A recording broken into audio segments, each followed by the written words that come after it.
ছোট্ট টবেই সারা বছর জুড়ে ফুটবে প্রচুর গাঁদা ফুল। গাঁদা ফুলের গাছ হলো মূলত একটি শীতকালীন ফুলের গাছ।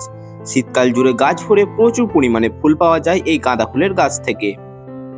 এই গাঁদা ফুলের জন্য আপনাকে আর শীতকাল পর্যন্ত অপেক্ষা করতে হবে না। শীত, গ্রীষ্ম, বর্ষা এই 3 ঋতু জুড়েই আপনারা প্রচুর গাঁদা ফুল ফোটাতে পারবেন আপনার নিজের ছাদ বাগানে। নমস্কার বন্ধুরা, মাই হোম গার্ডেনে আপনাদেরকে স্বাগত জানাই। আপনারা কি ছাদ বাগানে 12 মাসি ফুলের গাছ বসাতে চান? তো অবশ্যই করে ছাদ বাগানে একটি হলেও আপনারা এই 12 মাসি গাঁদা ফুলের গাছ লাগাতে পারেন। এই 12 মাসি গাঁদা ফুলের গাছ থেকে আপনারা শীত, গ্রীষ্ম, বর্ষা এই 3 ঋতু জুড়েই প্রচুর পরিমাণে ফুল পাবেন। তার জন্য আপনাকে এই গাঁদা ফুল গাছের বিশেষ কয়েকটি পরিচর্যা এবং বিশেষ কয়েকটি যদি খাবার গাছে দেন, গাছ ভরে প্রচুর ফুল পাওয়া যায় এই 12 মাসি গাঁদার গাছ থেকে। ভিডিওটিকে স্কিপ না করে ভিডিওটিকে সম্পূর্ণ দেখার অনুরোধ রইল। আজকের এই ভিডিওটিকে যদি আপনারা স্কিপ না করে সম্পূর্ণ দেখেন, তাহলে আপনারা অতি সহজে বুঝতে পারবেন কিভাবে এই বর্ষাকাল এবং শীতকাল, গ্রীষ্মকাল 3 ঋতু জুড়ে কিভাবে বাগানে প্রচুর পরিমাণে গাঁদা ফুল ফোটানো যায়। আপনাদের প্রত্যেককে একটি অনুরোধ করব, ভিডিওটিকে স্কিপ না করে ভিডিওটিকে সম্পূর্ণ দেখার জন্য।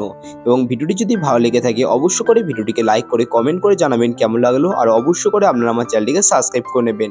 তো চলুন বন্ধুরা, বেশি দেরি না করে আজকের ভিডিওটি শুরু করা যাক। ছাদ বাগানে যদি আপনারা এই বর্ষাকালে গাঁদা ফুল ফোটাতে চান, অবশ্যই করে আপনাকে একটি কথা খেয়াল রাখতে হবে। সবার প্রথমে আপনাকে গাঁদা গাছের জন্য উপযুক্ত ওয়েল ড্রেনেজ মিডিয়া আপনাকে তৈরি করতে হবে। কারণ গাঁদা গাছের মাটিটি যদি আপনারা সঠিকভাবে না তৈরি করেন, সেই ফুলের গাছ থেকে আপনারা একদমই পর্যাপ্ত পরিমাণে ফুল আপনারা একদমই পাবেন না। তাই অবশ্য করে গাঁদা গাছের উপযুক্ত মিডিয়া আপনাকে তৈরি করতে হবে। প্রথমেই আমরা জেনে নিই যে 12 মাসি গাঁদা ফুলের চারা আমরা কোথা থেকে সংগ্রহ করব।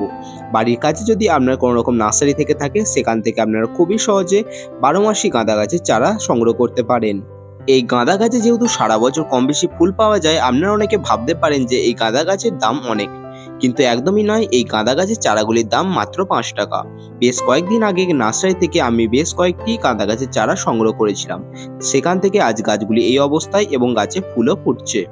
গাঁদা গাছের চারা সংগ্রহ করার পর আপনাকে অবশ্য করে খুব ভালোভাবে মিডিয়াটি তৈরি করতে হবে।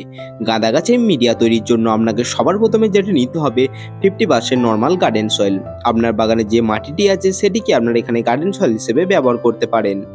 এবং মাটিটিকে আপনারা কোনো কিছুর সাহায্যে খুব ভালোভাবে চেলে দেবেন, যাতে তাতে কোনো রকম নোংরা না থেকে থাকে। এবং 50% নর্মাল গার্ডেন সয়েলের সাথে আপনারা নেবেন 30% মতো ভার্মি কম্পোস্ট। আপনারা যদি ভার্মি কম্পোস্ট না পান, তার পরিবর্তে আপনারা পাতা পচানো সার বা 1 বছর পুরনো গোবর সার আপনারা এখানে ব্যবহার করতে পারেন। এবং তার সাথে আপনারা নেবেন 20% মতো কোকোপিট। আপনারা যদি কোকোপিট না পান, তার পরিবর্তে আপনারা ধানের তুষ বা কাঠের গুঁড়ো আপনারা এখানে ব্যবহার করতে পারেন।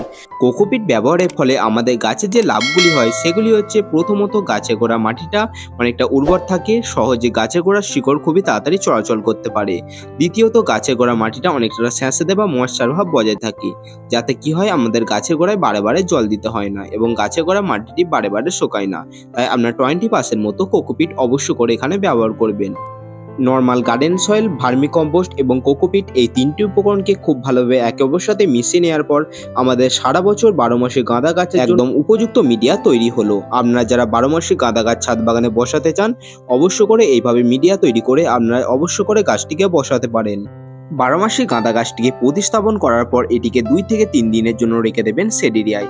এবং সেটিকে 2 থেকে 3 দিন শেড এরিয়ায় রাখার পর সেটিকে সরাসরি সূর্যালোকে আপনারা পার করে দেবেন। আমরা 12 মাসি গাঁদা গাছটিকে প্রতিস্থাপন করার ঠিক 10 দিন পর থেকে গাছে খাবার চালিয়ে যাব। খাবার হিসেবে আমরা এখন গাছটিকে শুধুমাত্র নাইট্রোজেন যুক্ত খাবার দেব, কারণ আমাদের মূল লক্ষ্য গাছটাকে দ্রুত গতিতে বাড়িয়ে তোলার এবং সেটি থেকে পর্যাপ্ত পরিমাণে ফুল নেওয়ার।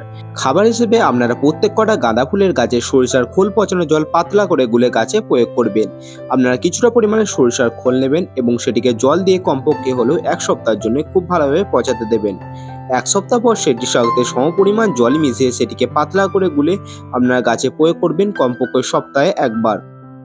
সপ্তাহে 1 বার করে গাছের সরিষার খোল পচানো জল প্রয়োগ করার ফলে আমাদের গাছে অসংখ্য নতুন গ্রোথ আসতে শুরু করবে। সপ্তাহে একবার করে গাছের সরিষার খোল পচানো জল দেওয়ার পাশাপাশি আমরা গাছের গোড়া মাটিতে 20 দিন পর পর 1 মুঠো বা 2 মুঠো করে গাছের গোড়া মাটিতে ভার্মি কম্পোস্ট প্রয়োগ করব। ভার্মি কম্পোস্টের পাশাপাশি গাছে আপনারা পাতা পচানোর সারও দিতে পারেন বা গোবর সারও দিতে পারেন। এই খাবারগুলিকে প্রয়োগ করার ফলে আমাদের গাছ দ্রুত গতিতে বৃদ্ধি হতে শুরু করবে। গাছটি যখন অনেকটা বড় হয়ে যাবে এবং ফুল দেওয়ার মতো উপযুক্ত হবে, তখন গাছে আমরা একটি স্পেশাল খাবার দেব, যার ফলে গাছে অসংখ্য নতুন কুঁড়ি এবং ফুল আসতে শুরু করবে। গাছে এই স্পেশাল খাবারটি দেওয়ার আগে অবশ্য করে আমরা গাছে গোড়া মাটিটিকে খুব ভালোভাবে খুঁচিয়ে আলগা করে নেব।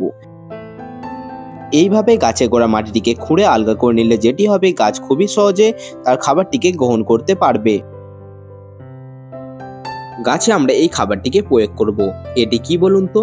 এটি হচ্ছে এমওপি বা মিউরেট অফ পটাশ বা লাল পটাশ। আপনার গাছটি যখন ফুল দেওয়ার মতো উপযুক্ত হবে, তখন গাছে পটাশিয়াম যুক্ত খাবার আপনাকে অবশ্য করে গাছে দিতে হবে।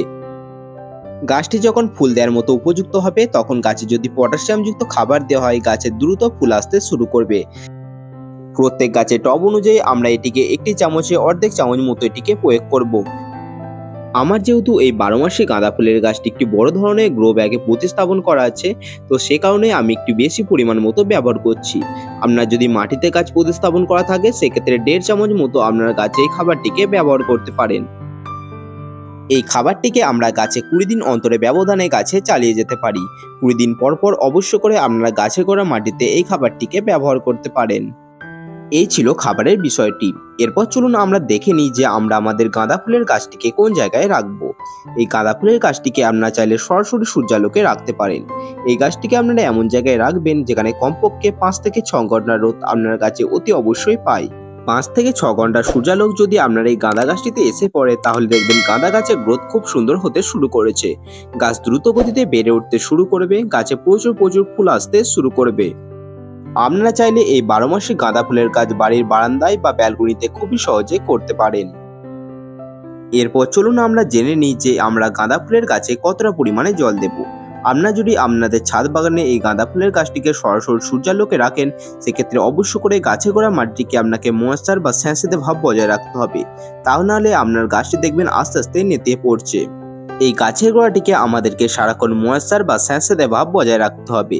সারাক্ষণ গাছের গোড়াটা ময়েশ্চার বা স্যাঁতসেঁতে ভাব বজায় থাকলে গাছ কোনো রকম নেতিয়ে পড়বে না, গাছের পাতা হলুদ হবে না, গাছ সুন্দরভাবে বৃদ্ধি পাবে। এখন যেহেতু বর্ষাকাল, এই বর্ষাকালে গাঁদা ফুলের গাছে প্রচুর পরিমাণে ছত্রাক বা ফাঙ্গাসের আক্রমণ হয়ে থাকে। আপনার গাছটিকে ছত্রাক বা ফাঙ্গাসের হাত থেকে রক্ষা করতে অবশ্য করে গাছে খুব ভালো মানের ফাঙ্গিসাইড আমাদেরকে গাছে প্রয়োগ করতে হবে, বা খুব ভালো মানের ছত্রাকনাশক আমাদেরকে গাছে প্রয়োগ করতে হবে। ছত্রাকনাশক হিসেবে আমি আমার গাছে মূলত স্যাপ ফাঙ্গিসাইড প্রয়োগ করে থাকি। আপনারা চাইলে ব্লাইটক্স, সিডোমিন গোল্ড, M45, ম্যানসার, ব্যাবেস্টিন আপনারা গাছে প্রয়োগ করতে পারেন। এই ছত্রাকনাশক বা ফাঙ্গিসাইড ব্যবহারের নিয়ম হচ্ছে 1 লিটার জলে আপনারা 1 চামচ নেবেন এই ছত্রাকনাশক, এবং সেটিকে খুব ভালোভাবে গুলিয়ে নেওয়ার পর সেটিকে আপনারা গাছে প্রয়োগ করবেন সপ্তাহে 2 বার।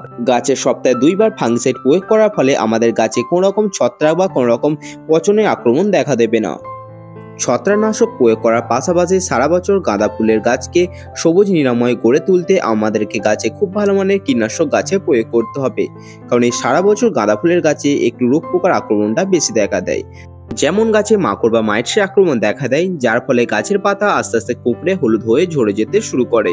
তাই গাছের পাতা কুঁকড়ানো দূর করতে বা পোকামাকড়ের হাত থেকে গাছকে রক্ষা করতে গাছে খুব ভালো মানের কীটনাশক আমরা গাছে প্রয়োগ করব। কীটনাশক হিসেবে আপনারা গাছে যেটি দিতে পারেন, সুপার সোনাটা বা কাকা গাছে প্রয়োগ করতে পারেন। আপনারা 1 লিটার জলে 30 ফোঁটা কাকা বা সুপার সোনাটা নেবেন এবং সেটিকে 1 লিটার জলে খুব ভালোভাবে মিশিয়ে নেওয়ার পর সেটিকে আপনারা গাছে প্রয়োগ করবেন বিকেল বেলার দিকে। তাহলে দেখবেন আপনার গাছ সারা বছর সবুজ হয়ে থাকবে, গাছের পাতা কোনো রকম কুঁকড়াবে না, গাছের পাতা কোনো রকম হলুদ হওয়ার সম্ভাবনা থাকবে না। তো বন্ধুরা, এই ছিল আজকের ভিডিওটি যারা ধৈর্য সহকারে কন্টিনিউ দেখলেন তাদেরকে অসংখ্য ধন্যবাদ। এই ছিল আজকের ভিডিওটি যদি ভালো লেগে থাকে অবশ্য করে আপনারা আমার চ্যানেলটিকে সাবস্ক্রাইব করে পাশে থাকবেন। তো বন্ধুরা, সারা বছর ছাদ বাগানে প্রচুর পরিমাণে সারা বছর গাঁদা ফুল ফোটাতে চাইলে অবশ্য করে এই টিপসগুলি আপনারা মেনে চলুন এবং এইভাবে পরিচর্যা করে চলুন। অবশ্য করে সারা বছর ছাদ বাগান জুড়ে প্রচুর পরিমাণে গাঁদা ফুল ফুটবে। তো বন্ধুরা, ভিডিওটি যদি ভালো লেগে থাকে অন্যান্য বন্ধুদের কাছে শেয়ার করবেন, যাতে তারাও সারা বছর ছাদ বাগানে প্রচুর পরিমাণে গাঁদা ফুল ফোটাতে পারে। তো দেখা হচ্ছে আবার অন্য কোনো ভিডিও নিয়ে। তো ততক্ষণের জন্য টাটা।